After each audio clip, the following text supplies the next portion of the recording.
Atenção! Começa agora uma teleaula de Biologia do Ensino Médio. Você vai assistir a teleaula de número 24. Bons estudos!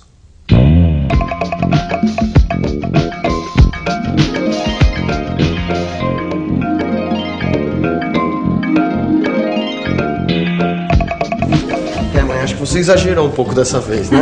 Flávia, venha ver, que lindas, não resisti. Mamãe ficou louca pelas flores, Flávia. Fui logo comprando 10, olha só. Ai, comprei uma de cada cor. Eu tava louca pra comprar umas flores pra alegrar mais esta casa. Ai, eu adoro flor.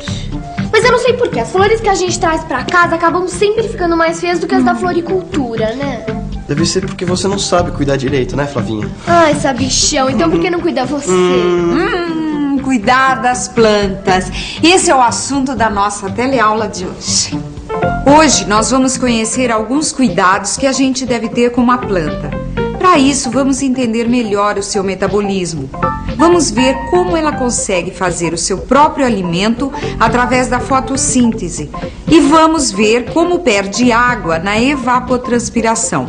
Vamos ver também a influência das condições ambientais no desenvolvimento, crescimento e floração dos vegetais.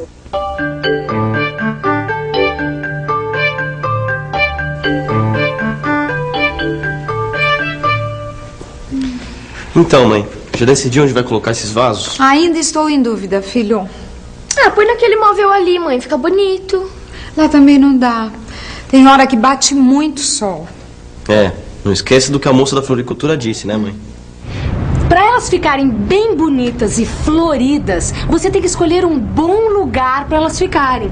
Tem que ser claro, tem que ter luz, mas que o sol não bata direto nelas. Ah, e tem que ser protegido do vento. E é bom também que o lugar seja úmido.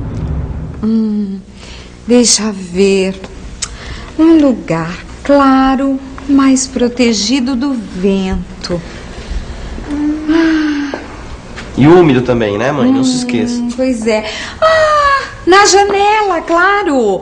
Lá é bastante claro e está bem protegido do sol e do vento. Boa ideia, a gente ainda fica olhando pra elas enquanto lava a louça. Isso. Ô mãe, o que são essas coisas aqui?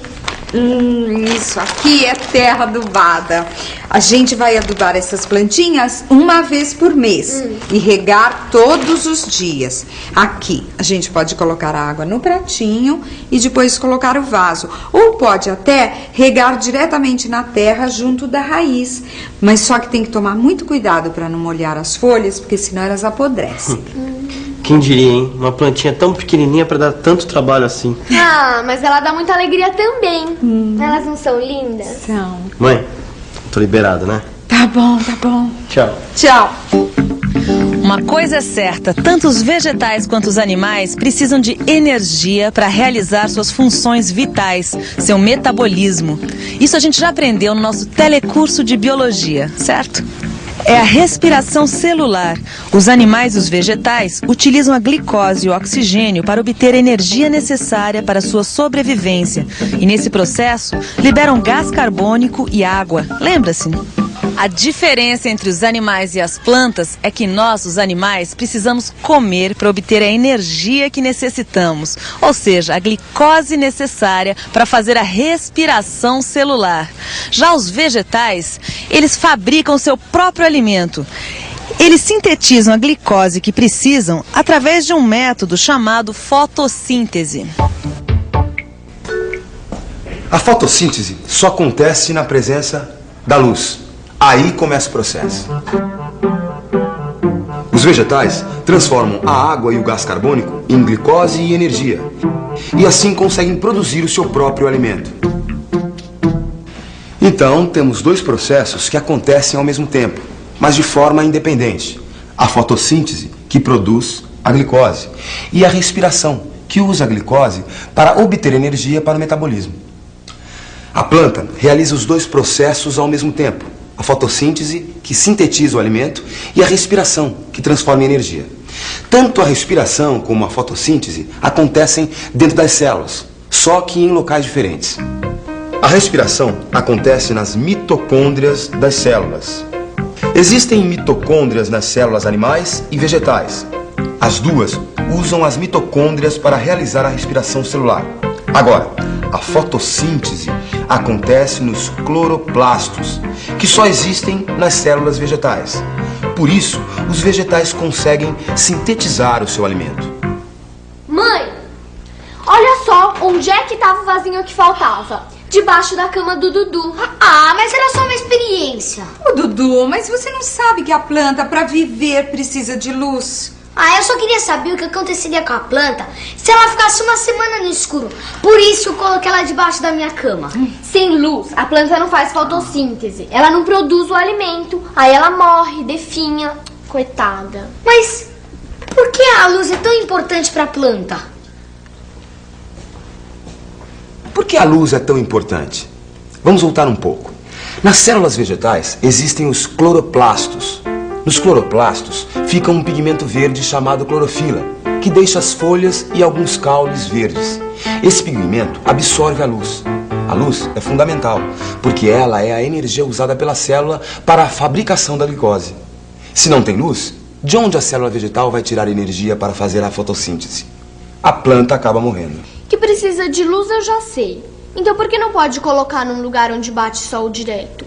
Mais sol, mais luz.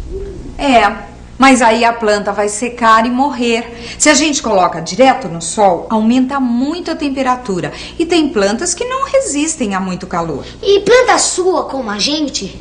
Se está muito calor, as plantas perdem água pelas folhas. No caso das violetas, por exemplo, se aumenta muito a temperatura, elas vão transpirar demais e secar. Entendeu? A transpiração da planta é um processo simples. Devido às condições ambientais, como umidade e temperatura, a água presente na folha começa a evaporar. Por isso, esse processo chama-se evapotranspiração. É bem diferente do mecanismo de transpiração do homem, que serve para diminuir a temperatura do corpo.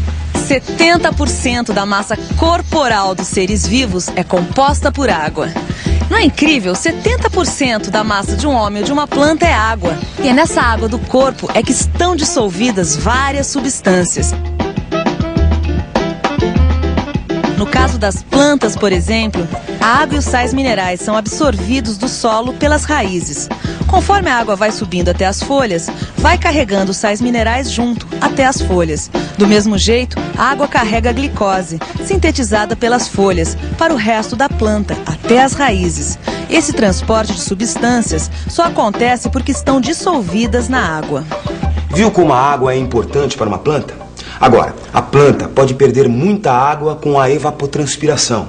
Por isso, muitas desenvolvem estruturas para evitar essa perda de água. As violetas, por exemplo, olha aqui, se você reparar bem, vai ver que ela tem uma folha com uma espécie de cera por cima. E também vários pelos bem pequenininhos. Tudo para evitar a perda de água, através da evapotranspiração. Se a gente fizesse um corte numa folha de violeta, a gente ia ver uma estrutura mais ou menos assim. A cera forma uma camada que cobre toda a superfície da folha. Os pelos retêm a água que evaporou. Assim, mantém alta a umidade ao redor da folha. E isso vai diminuir a perda de água. Mas a melhor maneira de se evitar que uma planta seque é manter o solo sempre úmido. É fácil entender por quê. Conforme a planta transpira e perde água, as raízes vão absorvendo mais água do solo. Portanto, se o solo estiver sempre úmido, a planta vai retirar dele a quantidade de água que for necessário para ela. Viu só? Quanto mais a gente conhece sobre uma planta, mais fácil fica para a gente cuidar dela. Mãe, vê se tá bom esse tanto de água que eu coloquei no vasinho de violeta. Você colocou água demais, Dudu. Olha aí, a planta tá encharcada. As plantas gostam de bastante água. Mas se as folhas e a raiz ficar muito encharcada, aí fica um local ideal para começar a crescer fungos e bactérias, que são o quê? Micro-organismos que são decompositores e vão fazer com que a plantinha apodreça. Nossa, mãe, como essa plantinha é delicada. Tudo que está em volta pode interferir na plantinha, filho. O vento, a umidade do ar. Para entender melhor a ação da umidade do ar sobre a transpiração das plantas, vamos ver o que acontece com a roupa molhada no varal. Quando a roupa seca mais rápido? Quando o ar está seco? Quando está ventando e a roupa está bem estendida? ou quando o ar está úmido, parado e a roupa dobrada. É lógico que quanto mais seco o ar, mais vento e mais aberta a roupa, mais fácil ela perde água e seca no varal. Assim também acontece com as folhas das plantas. Quando o ar está seco, com poucas moléculas de água, fica mais fácil a passagem das moléculas de água das folhas para o ar. Já quando o ar está úmido, carregado de moléculas de água, a passagem das moléculas das folhas para o ar fica mais difícil, porque o ar já está saturado de água. O vento também estimula a transpiração, porque acaba carregando a umidade, fazendo com que a folha sempre tenha contato com o ar mais seco. Do mesmo modo que a roupa estendida vai secar mais rápido do que a dobrada. Quanto maior a superfície exposta ao ar, maior será a transpiração da folha. Nós já vimos que as raízes das plantas absorvem a água do solo. E o solo tem nutrientes fundamentais para o crescimento das plantas. Quem pode explicar isso pra gente melhor é o Fábio, que trabalha aqui neste viveiro no Parque Ibirapuera, em São Paulo. Ô Fábio, por que as plantas precisam dos nutrientes, já que elas podem fabricar seu próprio alimento? Bom, nos vegetais acontece a mesma coisa que acontece com a gente, seres humanos. Além da energia que tiramos dos alimentos, a gente não precisa também de proteínas, vitaminas e sais minerais? Pois é, as plantas também. Para produzir o próprio alimento, a sua glicose, elas precisam de alguns sais minerais que tiram do solo. Certo, e se a gente adubar bastante o solo, a planta vai se desenvolver melhor? Se o solo tiver mais nutrientes do que a planta precisa ou consegue absorver, o excesso será aproveitado pelas bactérias e fungos, o que vai aumentar a proliferação desses organismos que podem causar muitas doenças às plantas. Sabe, mãe, esse negócio de planta é meio complicado, mas é bem interessante, viu? Eu andei lendo essa revista que a moça da floricultura deu quando você comprou as flores, lembra? Então, olha só. Eu sempre pensei que as plantas florescessem 1 ou 2 vezes por ano. Mas não, tem espécies que ficam anos inteiros sem florescer. Eu também não sabia que a floração pode ser acelerada ou retardada, se a gente variar as condições do ambiente. Como assim? Bem, mãe, se a gente mudar, por exemplo, a luz, a temperatura, a umidade ou os nutrientes do solo, a gente pode alterar a floração de uma planta. Isso sem falar nos hormônios, né? Hormônios? É, mãe, hormônios vegetais, que influenciam o crescimento e desenvolvimento dos vegetais, assim como os hormônios de crescimento dos seres humanos. Você sabe que eu nunca imaginei que os vegetais também tivessem hormônios de crescimento. Mas tem. E os homens pegam esses hormônios e utilizam para aumentar a produção, melhorando a agricultura. Legal, não é? Muito. Por isso que todo dia aparece um produto novo na feira, né? Sabe, mãe, eu tava aqui pensando, se eu fizesse uma faculdade de agronomia... Enquanto a gente conversa sobre o futuro, você trate de estudar e se preparar para o seu. Chegou a hora da revisão. E atenção, se liga aí que é a hora da revisão.